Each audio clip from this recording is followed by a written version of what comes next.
One of the most remarkable characteristics of the human body is its ability to control its internal environment, no matter what the conditions are like outside. Whether you're sweating profusely in a sauna or doing strenuous exercise in the hills, the body makes the adjustments necessary to ensure that all its cells are kept in a constant or steady state. So what mechanisms are used to regulate body conditions? Essentially, all the organs and tissues of the body are involved in maintaining the internal environment, a process known as homeostasis. It's the subject of this episode of The Virtual Body.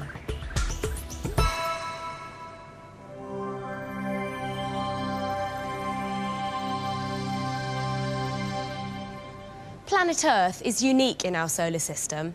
It regulates itself to keep any changes within a narrow margin. By doing this, it maintains what's known as a steady state, its own form of homeostasis. Here in this greenhouse, it's important for the development of these plants that their environment remains more or less constant. Too hot or too cold and the plants die, and that's bad for business.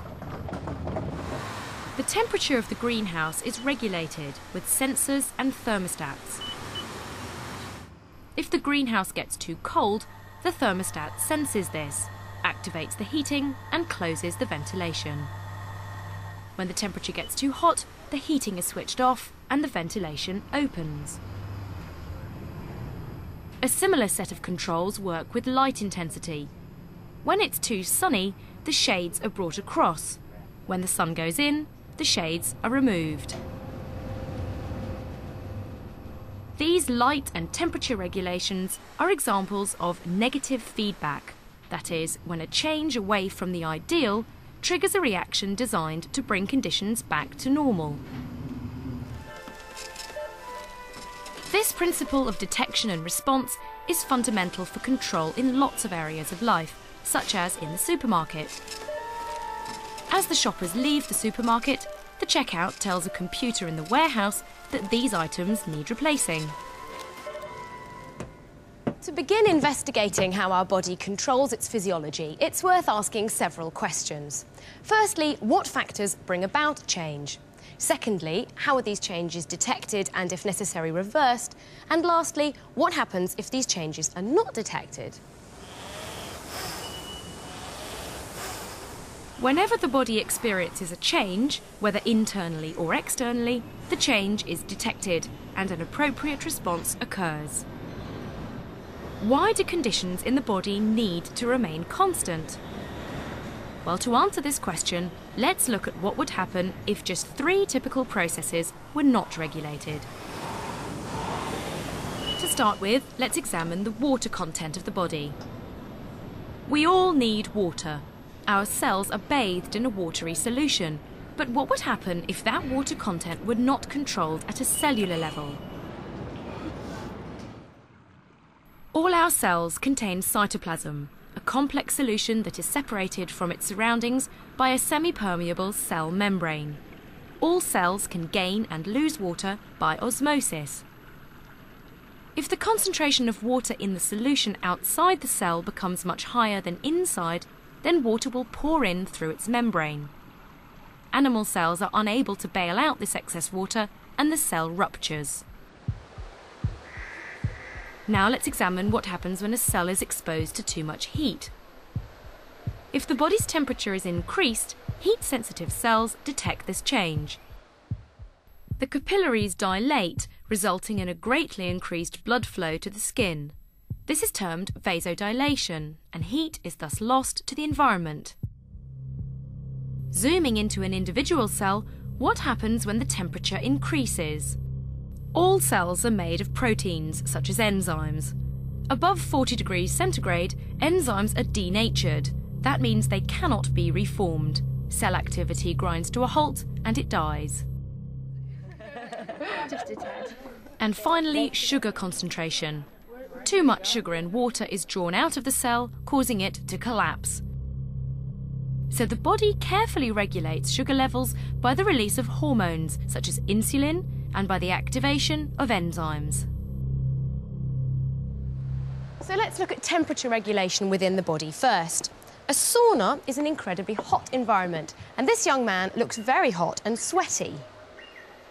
Humans, like all mammals, are a warm-blooded species.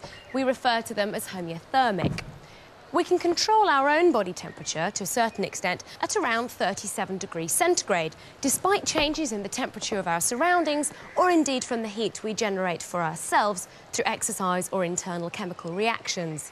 So what happens when we sit in a sauna or sunbathe on a tropical beach? Our ability to thermoregulate, to regulate temperature that is, happens both through our own voluntary actions and through the automatic mechanisms of the body. Changes in external temperature are detected here by temperature sensors in the skin. We sense the change in temperature and feel hot or cold, and so we can take appropriate action. Most of the time, however, we're unaware of thermoregulation taking place. It happens automatically, primarily by the brain taking control of the regulation. One part of the brain is responsible for detecting most of the changes that can affect us. This is the hypothalamus. It works in conjunction with the body's master gland, the pituitary. Together, they form the main control function in homeostasis. In the sauna, the temperature is rising. High temperatures affect the rate of chemical reactions in cells and can even threaten their very structure by destroying the proteins in the cell membrane. Think about how different cooked egg is from raw. The body must prevent its insides becoming as hot as the outside. Remember, the hypothalamus is like the body's own thermostat. It measures the temperature of the blood flowing through it. If the temperature goes up, the hypothalamus initiates a corrective response, sweating. The sweat glands work overtime, producing lots of sweat, which evaporates, cooling the skin, together with the blood flowing through it. Some responses to temperature change are clearly visible to the eye. If our man from the sauna now takes an extremely cold shower, he shivers. This rapid contraction of his muscles generates heat. The covering of hair over our bodies also helps with temperature control. Our hairs stand on end, a process known as piloerection. In this way, hairy mammals trap a layer of air above the surface of the skin, forming an insulator and preventing heat loss. Because we humans don't have much hair on our skin, the most obvious result is that we get goose pimples. But corrective responses also take place beneath the surface of the skin. When the body needs to reduce its heat loss, these blood vessels narrow, a process called vasoconstriction. Warm blood is kept deep within the body so that heat loss to the outside is minimised. This is why the skin can look blue in the cold. However, there is a limit to how much heat variation our body can control. Let's put it to the test under some severe weather conditions. A wild, wet and extremely cold day in the hills. We've had reports of 2 people huddled together on the gliders. Set off yesterday to walk over the gliders and I think down the Grivet. We can get the vehicle packed and get down there. But I would suspect with the weather last night and the rain and everything, cold, wet, and I think rather fed up. These extreme weather conditions can be very dangerous for people who go out to enjoy the countryside without proper knowledge and equipment. Also backed up by a phone call from a husband who says that they were supposed to camp somewhere down in Capel last night and be home sometime today and didn't make a sort of early morning phone call to say that everything was hunky-dory. Clive will look after the medical side of it, Mike can look after the mechanics. Okay. Hiya, hiya. Marion, we're going to look after Anna. We want you to come with us now. Okay? Okay, she's not breathing as fast as I would want. You can have the oxygen. Let's have a listen at her heart. Her pulses are absent at the periphery. Capillary refills delayed. Hello, Anna. Can you hear me? I get a little bit of a response to voice. Respiratory rate's only 8, heart rate's only 50. If the core temperature of the body falls below 35 degrees centigrade, much of the body's chemical activity slows down and hypothermia may begin. By the time the core temperature has fallen to 29 degrees centigrade, the ability of the hypothalamus to regulate temperature is completely lost. The body will start to cool until eventually it would match the external temperature. The mountain rescue team was successful in saving the hill walkers this time, but if the body's core temperature drops to 25 degrees centigrade or below, death is likely to occur. Well, with our mother and daughter safely down from the mountain, let's now take a look at another physiological state controlled by homeostasis, the concentration of sugar in the blood. Blood glucose is important for the correct function of body cells. It's required for cell respiration. There's a narrow range between 80 and 90 milligrams per 100 cubic centimetres of blood glucose that's ideal for the body. When we eat a lot of certain foods, like simple carbohydrates, then blood glucose rises. Negative feedback sets in, and blood glucose is returned to normal within about 2 hours. The reverse occurs if the blood glucose level falls too low. So how does the body regulate blood glucose in this way? This is the pancreas. It has receptors that detect the rise in blood glucose. The pancreas then releases insulin into the blood. Insulin is a hormone which is released in response to rising blood sugar levels. It travels in the bloodstream to all tissues, particularly the liver and muscles, where it sets about removing the sugar from the blood. It does this in 2 ways, by converting glucose to glycogen in the liver and by promoting the uptake of glucose by muscles for cell respiration. As a result, glucose leaves the bloodstream and the blood glucose level falls. What happens if the blood glucose levels fall too far? Well, the pancreas receptors detect the fall in blood glucose and another hormone is released called glucagon. Its job is to increase the amount of glucose in the blood. It activates enzymes inside the tissues, especially the liver and muscles, which then convert the glycogen back to glucose. The glucose passes out of the tissue and into the bloodstream. Alcohol has a big effect on homeostasis. It interferes with both temperature control and water regulation. When you drink, the alcohol level in the blood increases. It begins to interfere with brain activity and the mechanisms that control your water and temperature regulation. And you become easily dehydrated and don't respond properly to heat and cold. The maintenance of water content is the last homeostatic mechanism we're going to examine. The regulation of water content takes place in the kidneys and is under the control of a hormone called ADH, antidiuretic hormone. Like most homeostatic mechanisms, the maintenance of water balance involves negative feedback. What happens when the body is short of water? The concentration of salts in the blood becomes high. This high concentration is detected by special cells called osmoreceptor cells, found in the hypothalamus. The hypothalamus responds in 2 ways. Firstly, it stimulates the thirst centres in the brain. And secondly, it stimulates the pituitary gland to secrete antidiuretic hormone, ADH, into the blood, where it's carried to the kidneys. It's the kidneys' job to filter the blood and regulate its water content. Our urinary system is contained in our abdomen. But how is urine produced? Well, urine is a watery fluid that's produced in the kidneys. It's our body's way of removing soluble toxins that have accumulated from our chemical processes. The body needs to remove them because if they were allowed to build up, they would poison the tissues. The urine trickles down the ureters, or tubes connecting the kidneys to the bladder. As more urine collects, the bladder expands, and at a certain point it's automatically emptied.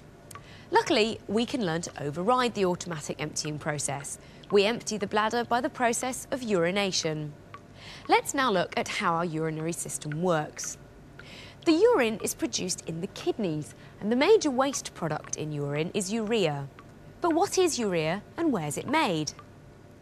Well, urea is formed here in the liver from the breakdown of proteins not required by the body. Urea contains nitrogen and is poisonous. It must therefore be removed from the body. The urea is transported in the blood to the kidneys. Here it's removed and mixed with water and other substances removed from the blood to form urine. So how is the urea removed from the blood in the kidneys? Well, the most important structures in the kidneys are the nephrons. These are cleaning areas, and we've got about 1 million nephrons in each kidney. The nephron is made up of 3 structures. Firstly, the renal capsule. The capsule is shaped like a wine glass, the central part of which holds a bundle of capillaries called the glomerulus. Secondly, the renal tubule. This narrow tubule has its inner end connected to the renal capsule and its outer end to the third structure, the collecting duct. This duct leads to the ureter. Blood from the liver and the rest of the body, high in urea, reaches here, the glomerulus, where the narrow vessels create an area of relatively high pressure. This forces a lot of the fluid part of the blood through the walls of the glomerular capillaries and into the space inside the renal capsule. The fluid that passes through contains useful substances such as glucose, water and salts, as well as harmful urea. But the blood cells and proteins are too large to pass through and remain in the capillary blood. So therefore, the blood is selectively filtered as it passes through the glomerulus. The filtered fluid, or filtrate, trickles along the renal tubule, where much of the water, glucose and salts are reabsorbed, ensuring the blood maintains its correct composition. The toxic urea is left behind. The remaining fluid then trickles into the collecting ducts and finally into the ureters. Now called urine, it passes down the ureters and drips into the bladder. Homeostasis is a necessary process because although our cells are very efficient, they're also very demanding. In order to function properly, cells require tissue fluids, nutrients and oxygen to be delivered and waste products to be removed. The concentration, temperature and pH of the fluid around the cells also needs to be kept within safe limits. The steady state of homeostasis is actually a little misleading. Conditions are not always constant, but they are maintained within a narrow margin. While the temperature and pH of the blood varies only slightly, the blood glucose level can fluctuate considerably throughout a normal day without any harmful effects. Homeostasis is the control and regulation of the environment within our body cells. And it's amazing to think that many of our major organs and body systems only exist because of this regulation.